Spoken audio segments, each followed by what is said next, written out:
क्यों पारित वाटिका में इन्वेस्ट करना चाहिए? सबसे पहली बात तो मैं बताऊँगा कि we are providing dedicated parking, सबकी अपनी पार्किंग है, तो कोई चिंता करने वाली बात ही नहीं ना। आप अपनी आइए, गाड़ी लगाइए और फिर बस सीधा अपने घर में जाइए। ऑफ़िस से आने के बाद एक सुकून है, कोई चहचह-पहपह नहीं है। सेकेंडली, हम डबल लिफ्ट्स प्रोवाइड कर रहे हैं और डबल लिफ्ट भी ऐसा कोई लोकल ब्रांड्स नहीं रहेंगे जिनकी आफ्टर सेल सर्विस है। Like we are working with Otis, Kone, Johnson, जिसकी भी हमें लगेगा कि हाँ we should have good services, after sale service अच्छी है, बिकॉज वी वांट कि हमारा क्लाइंट आने के बाद परेशान ना हो। अगर कोई दिक्कत आती है तो उसमें उसे ये परेशानी नहीं हो कि आज नहीं आ रहा, कल नहीं आ रहा, जिनकी 24 आवर्स के अंदर सर्विस हो। और डबल लिफ्ट इसलिए दे रहे हैं क्योंकि हमें पता है जहाँ साल भर होता है वहाँ कुछ ना कुछ प्रॉब्लम्स आने लगती हैं, चाहे बिल्डिंग है या लिफ्ट है, तो इसलिए हम उन परेशानियों से क्लाइंट को दूर रखना चाहते हैं।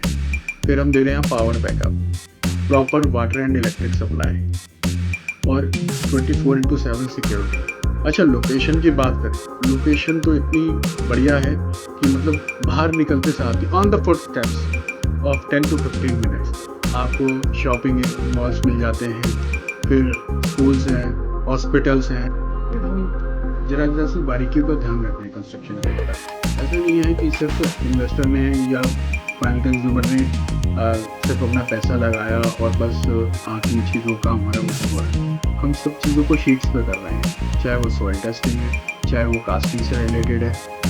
इसके लिए हमने अपने आप को रैग इंडेक्स के अंदर भी अप्रूव कर रहे हैं। Now our construction quality project is approved by Reggie index and we are given a 4-star gold star rating.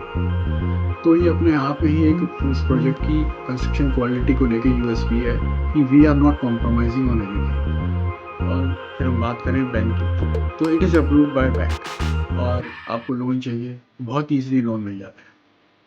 फिर हमने इसमें फ्यूचरिस्टिक प्लानिंग के बारे में भी सोचा है कि इसके अंदर ईवी पोर्ट हम इंस्टॉल कर रहे हैं जिससे आने वाले क्लाइंट को परेशानी ना हो। अब क्लाइंट को तो पता नहीं ना 6 महीने साल भर बाद क्या चीज़ें आएंगी, लेकिन 6 महीने साल बाद हमें तो दिख रहा है कि हाँ ईवी पोर्ट की नेसेसिटी आ जाएगी, तो इसलिए हम उसे फ्यूचरिस्टिक अप्रोच के हिसाब से उसमें ईवी पोर्ट भी इंस्टॉल कर रहे हैं।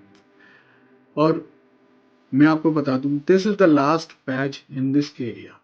इसके बाद और कोई बिल्डर नहीं आ रहा है इसके अंदर, कोई आएगा भी नहीं, क्योंकि लैंड एरिया ही नहीं है। तो हाँ आएगा तो किसी और लैंड पैच में जाएगा, पर इस एरिया में नहीं आएगा। तो दोस्तों, we have offers for early birds, तो जो आएगा सो पाएगा, वो जो सोएगा वो समझ लीजिए।